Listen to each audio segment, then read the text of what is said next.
నోరూరించే పచ్చళ్ళు, స్వచ్ఛమైన veg and non veg pickles, కమ్మటి sweets, fastest world wide delivery కోసం ఈ రోజే ఆర్డర్ చేయండి. మధ్యప్రాచ్యంలో యుద్ధ మేఘాలు కమ్ముకున్నాయి. ఇన్నాళ్లు అగ్గిరాజేసిన ఇరాన్ ఇజ్రాయెల్ వైరం ఇప్పుడు పరాకాష్ఠకు చేరింది. ఇరాన్ దేశానికి వెన్నెముక వంటి supreme leader Ayatollah Ali Khamenei ఇక లేరు.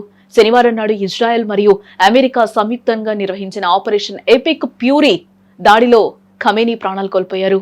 ఈ వార్త ప్రపంచాన్ని ఒక్కసారిగా ఉలిక్కిపడేలా చేసిందని చెప్పుకోవచ్చు. ఇరాన్ అధికారిక మీడియా ఈ విషయాన్ని అధికారికంగా ప్రకటించడంతో అగ్రరాజ్యాల మధ్య ఉద్రిక్తతలు తారాస్థాయికి చేరుకున్నాయి.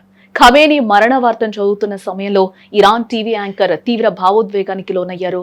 లైవ్ ప్రోగ్రాంలోనే కన్నీటి పర్యంతం అవుతూ తమ దేశ అత్యున్నత నేత మరణ వార్తను ప్రపంచానికి వినిపించారు. ఇది తమ దేశానికి తీరని నష్టమని, ఇరాన్ ఒక గొప్ప మార్గదర్శిని కోల్పోయిందని ఆమె ఆవేదనను వ్యక్తం చేశారు. ప్రస్తుతం ఈ వీడియో సోషల్ మీడియాలో విపరీతంగా వైరల్ అవుతోంది.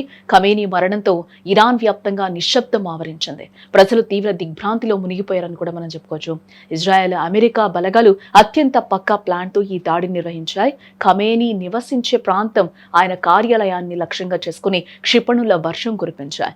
ఈ భారీ దాడుల్లో సుప్రీం లీడర్ తో పాటు ఆయన కుటుంబంలోని పలువురు సభ్యులు కూడా మృతి చెందినట్లు సమాచారం. ఇరాన్ రక్షణ వ్యవస్థను తుత్తునీయులు చేస్తూ శత్రు దేశాలు ఈ ఆపరేషన్ పూర్తి చేశాయి. దీనికి ప్రతిగా 40 రోజుల పాటు సంతాప దినాలు పాటిస్తున్నట్లు ఇరాన్ ప్రభుత్వం ప్రకటించింది. ఖమేనీ మరణంపై ఇరాన్ ప్రభుత్వం తీవ్రంగానే స్పందించింది. తమ నేత మృతికి కారణమైన ఇజ్రాయెల్ మరియు అమెరికాలను వదిలిపెట్టే ప్రసక్తే లేదని హెచ్చరించింది. సరైన సమయంలో ఊహించని రీతిలో ప్రతీకారం తీర్చుకుంటామని స్పష్టం చేసింది. దీనివల్ల మధ్యప్రాచ్యంలో మరో భారీ యుద్ధం మొదలయ్యే అవకాశాలు కనిపిస్తున్నాయి. ప్రపంచ దేశాలు కూడా ఈ పరిణామాలను నిశితంగా గమనిస్తూ ఉన్నాయి.